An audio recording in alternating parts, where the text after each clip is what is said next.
I really like this O-Cedar mop, and let me explain why. First off, as you can see, the actual handle and the end of the broom come apart, which makes it really easy to replace if yours starts to get a little bit smelly, like they often do.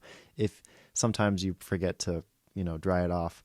But it's just good to keep replacing these over time just to keep your mop, fresh.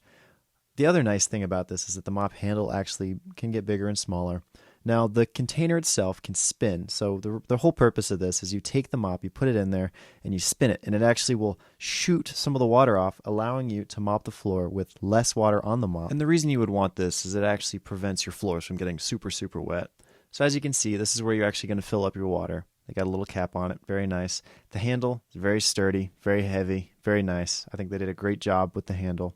You can also see there's a little piece right here at the bottom that lets you fill up water as well. So that's where you would dunk the actual mop in. As you can see, it also comes apart.